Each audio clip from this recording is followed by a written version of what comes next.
7과 광야노정 두 번째 강의 시작하도록 하겠습니다. 자, 지난 시간에 이어서 이번 시간 신의 광야 이후에 광야노정에 대해서 살펴보겠습니다. 시기적으로는 주전 1445년 2월부터 1406년 1월까지의 시간이 되겠습니다. 이 세 번째 코스로 우리가 지금 접어들게 되었습니다. 이 세 번째 코스는 불신앙의 출애굽 1세대를 하나님이 심판한 광야 방랑기다, 이렇게 설명할 수가 있겠죠. 시간적으로는 약 38년의 이런 시간을 광야에서 보냈습니다. 림몬 베레스부터 린마, 리사, 그엘라다, 세벨산, 하라다, 마켈로, 다핫데라, 빛가, 하스무나, 모세로, 브네야간, 호라깃갓, 옅바다, 아브로나, 에시온 게벨, 총 38년의 광야 방황 기간이 바로 이 세 번째 기간이 되겠습니다. 이것은 하나님께서 한마디로 이스라엘 백성들의 광야 생활을 빙빙 돌렸습니다. 즉 전진하는 것이 아니라 끊임없이 광야를 돌게 했던 것이죠. 그것은 뭐냐면 40년의 시간을 채우기 위한 하나님의 이런 심판의 과정이라고 볼 수가 있습니다. 그 이유는 아까 앞에서 지난 강의에서도 말씀드렸듯이 이스라엘 백성들이 정탐꾼을 보내어서 40일 동안 가나안 땅을 다 정탐했을 때 여호수아 갈렙을 제외한 10명의 정탐꾼들이 이스라엘 백성들에게 악평을 했습니다. 우리는 가나안 사람들 보기에 메뚜기에 불과하다. 도저히 그들을 정복할 수가 없다. 이렇게 얘기했을 때 이스라엘 백성들의 마음이 녹아지고 그 결과 모세와 하나님을 원망하기 이르렀습니다. 그래서 하나님이 그들의 10명의 정탐꾼들의 보고와 그것에 대한 백성들의 반응을 보시고 하나님이 너무너무 실망하신 거예요.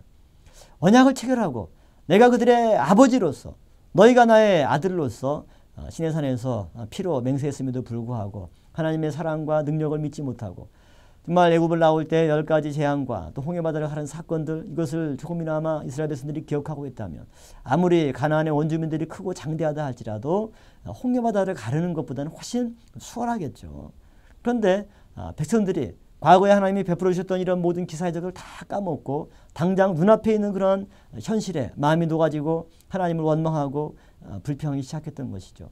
그런 백성들의 모습이 하나님도 이제 지긋지긋합니다. 그래서 하나님이 마음에 작정하신 거죠. 야, 이놈들이 가나안 땅에 이 믿음을 가지고는 갈 수가 없구나. 그래서 광야 1세대들은 광야에서 다 엎드러지고 광야에서 태어나서 하나님의 말씀에 순종하는 2세대들만이 광야의 그 모든 과정을 마치고 가나안 땅에 들어갔던 것입니다. 그래서 두 번째 코스는 이와 같이 38년 동안 광야 방랑기 18군데 그런 과정들을 쭉 거치는 가운데 광야 방랑기를 보냈던 것이죠. 그래서 가데스 바네아에서 이처럼 다시 도착한 이후에 모압 평지에서 모세가 죽기까지 네 번째 코스 약 11개월에 거치는 과정들을 보게 됩니다. 그래서 가데스, 호르산, 살모나, 분온, 오봇, 이에바림, 디본갓, 알몬, 디블라다임. 이 장소가 바로 이제 네 번째 코스가 되겠죠. 그래서 가데스에서는 미리암이 죽게 됩니다. 호르산에서는 산 중의 산이라는 뜻인데 이곳에서 아론이 죽게 되죠. 그다음 살모나, 이것은 그늘짐, 어두움, 그런 곳입니다. 이곳은 에돔 왕의 대로로 가는 빠른 길을 허락하지 않아서 살모나에서 홍해길 남쪽으로 험한 산지를 타고 멀리 돌아갑니다. 그러다 보니까 백성들의 마음이 어두워져서 그늘이졌어요. 불평이 생깁니다. 피곤하고 오랜 광야 생활 가운데 지쳐있는데 다시 험한 산지를 타고 멀리 돌아가게 된 이런 상황 속에서 이스라엘 백성들이 한마디로 불평하고 마음이 어두워진 거예요.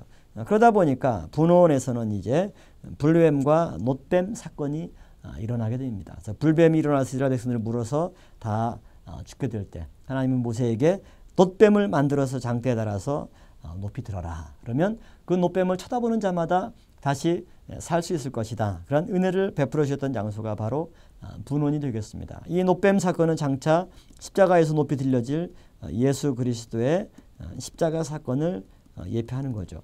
오늘 우리도 세상의 죄악에 물려서 사망 가운데 처하게 되는 늘 불뱀에 물려서 죽음을 앞두고 있는 인생이 바로 광야 생활과 같은 죄악된 삶을 살아가는 우리의 삶의 모습이 되겠습니다. 그러나 그러한 사람이라도 머리를 들어서 눈을 들어서 십자가에 달린 예수를 바라보면 그 모든 죄가 사함을 받고 하나님께서 우리를 그 사망 가운데서 건져 주십니다.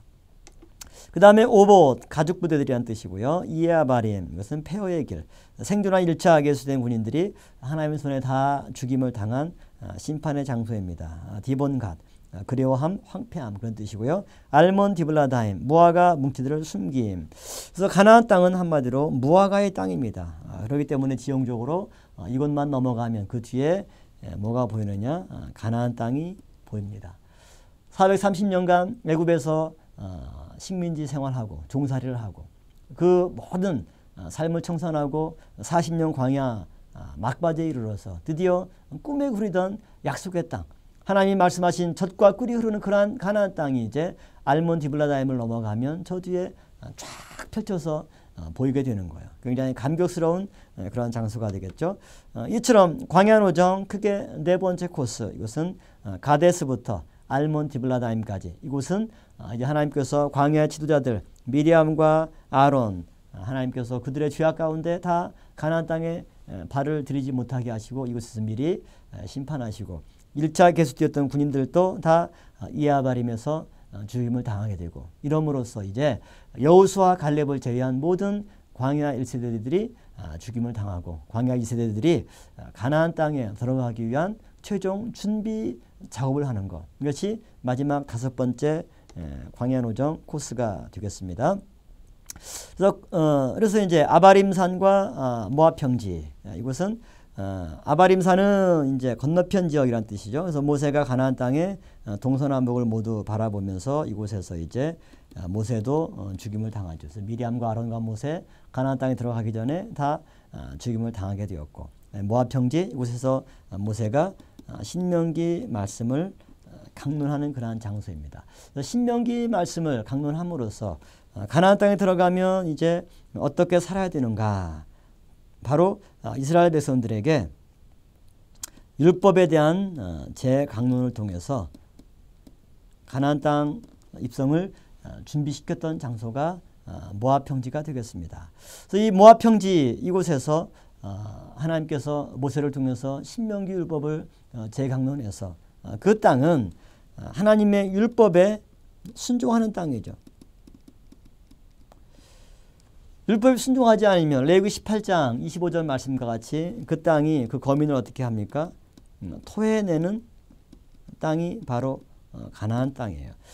그렇기 때문에 가나안 땅은 젖과 꿀이 흐르는 축복의 땅이기도 합니다. 젖과 꿀은 풍요와 그 다음에 하나님이 주시는 행복, 이것을 상징하는 것이 각각 젖과 꿀이 비유하는 바죠. 하나님이 은혜를 주심으로 그 땅에 거하는 거민들에게 긍휼을 베풀어 주심으로 날마다 그들의 삶 가운데 젖과 꿀이 흐르는 은혜를 체험하게 되는 거죠. 그러나 반면에 그 가나안 땅은 어떤 땅이냐?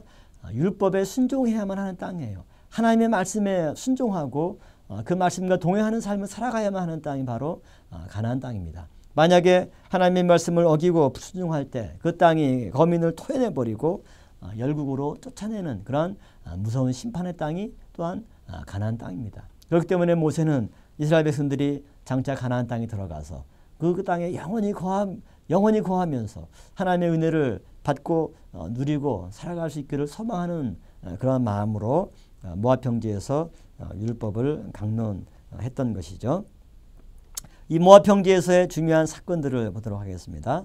먼저는 발람 선지자의 꾀에 빠져서 이방 여인과 음행하는 그러한 사건들이 있었죠. 그 다음에 2차 군인 계수가 실시가 되었고 미디안과의 전투에서 승리하게 되고 요단 동편 땅을 분배합니다. 그래서 므낫세 반지파, 루벤 지파, 갓 지파, 이렇게 요단 동편 땅을 차지한 세 지파들이 있게 되고, 그다음에 모세가 마지막으로 광야 2세대에게 율법을 재강론합니다. 그렇기 때문에 우리는 이 모압 평지가 가나안 땅을 입성하는 그 목전에 가장 중요한 최종적인 점검 장소가 되겠죠. 이곳에서 우리는 두 가지 가능성을 보게 되는데, 모세가 재강론한 율법을 순종하게 되면 가나안 땅에서 그들의 날수가 장구하게 되고 영원한 기업으로 가나안 땅을 선물로 받아서 그곳에 평생 살아갈 수가 있습니다. 그러나 이방 가나안 땅에 그러한 우상 숭배 그들이 꾀임에 넘어가거나 가나안 여인들의 미모에 빠져서 그들에게 넘어가거나 또 이처럼 발람 선지자 꾀에 빠져서 이방 여인과 음행하는 사건이 있었던 것처럼 이스라엘 백성들에게 자칫하면 이런 무서운 심판의 그런 장소가 가나안 땅이 될 것을 또 경고하고 있는 거죠. 2차 군인 계수가 실시되어서 새로운 언약 백성의 수를 계수하게 되고 유단 동편 땅을 분배함으로써 가나안 땅을 하나님의 영원한 기업으로 선물로 주실 것을 또한 예표해 주고 계신 것이죠. 이렇게 해서 출애굽 이후에 하나님은 시내산에서 율법을 반포하셨고 또 모압 평지에서 모세를 통해서 율법의 의미를 상세하게 풀어서 설명함으로써 백성들의 마음 가운데 깊이 그 율법이 새겨지도록 하셨던 장소가 바로 모압 평지가 되겠습니다. 이곳에서의 이런 율법의 강론이 다 끝나고 최종적으로 어디로 갑니까? 이제 요단강을 건너서 길갈로 넘어가게 됩니다. 길갈로 갔을 때 비로소 그들의 모든 애굽의 수치가 다 물러가게 되고 애굽에서 이제 비로소 전 민족적으로 할례를 행하게 됩니다. 광야 노정 가운데 끊임없이 길을 걸어가야 되고 행진해야 되기 때문에 광야에서 할례를 행하지 못하죠. 또 애굽에서 태어난 이스라엘 백성들 할례를 받지 못했습니다. 그 모든 할례 받지 못했던 그 흔적들을 이제 길갈에서 다 제거하고 요단 강물에 다 씻겨서 그들의 모든 죄악의 수치를 다 굴러가게 하는 가운데 가나안 땅에서 감격스러운 첫날을 맞이하게 되었던 것이죠. 이렇게 해서 40년 광야 노정, 처음 르비딤에서 출발해서 숫곳에 첫 장막을 쳤던 이스라엘 백성들이 40년이 지나서 42번째 길갈의 장막을 침으로써 구름기둥과 불기둥의 인도하심을 받아서 무사히 이스라엘 백성들이 가나안 땅에 당도하게 되었습니다. 이러한 민족의 대이동, 430년이나 대제국의 한 지역에 살아가던 민족들이 그 제국의 시사를 끊고 40년 광야 생활 그 가운데 광야에서 멸절하지 않고 하나님의 강권적인 보호하심으로 무사히 광야 생활을 다 통과하고 가나안 땅에 당도해서 그 원주민들을 하나하나 정복하는 정복전쟁에서도 승리하는 가운데 최종적으로 그 가나안 땅을 12지파에게 분배해서 하나님의 영원한 기업으로 이렇게 누리는 그러한 민족. 이것은 그야말로 전 세계 어느 민족을 봐도 유례를 찾아볼 수 없는 이스라엘만의 독특한 역사였고 하나님이 함께하신 가장 확실하고 분명한 증거가 되겠습니다. 우리는 이러한 광야노정의 과정을 통해서 구속사를 이루시는 하나님의 열심이 얼마나 뜨겁고 또 하나님의 능력이 얼마나 강하신가, 그리고 말씀을 맡은 민족을 하나님 끝까지 책임져 주시고 어떠한 환경 가운데도 불기둥과 구름기둥으로 보호해 주셔서 말씀을 성취시키는 하나님의 놀라운 사랑의 모습을 보게 됩니다. 그 모든 근거는 바로 하나님께서 시내산에서 언약을 체결하심으로써 언약의 한편 당사자인 이스라엘 백성들이 언약을 파기하고 이행하지 않는다 할지라도 또 반대편 언약의 한 당사자로서 하나님은 끝까지 이스라엘의 아버지로서 책임을 다하시는 내용, 이것이 광야 노정 가운데 1세대를 심판하시지만 그러나 2세대들을 끝까지 보호해 주셔서 무사히 가나안 땅에 당독해 하심으로써 하나님의 이런 책임을 다하는 그런 모습을 우리가 발견하게 됩니다. 그렇기 때문에 우리의 삶 가운데서도 하나님 끝까지 나에게 약속하신 것들, 말씀하신 것들, 그것을 반드시 이루시고 성취한다는 사실을 우리가 분명히 확신하게 되는 것입니다. 자, 이어서 광야노정 마치고 다음 시간 제8과 강의 이어서 진행하도록 하겠습니다.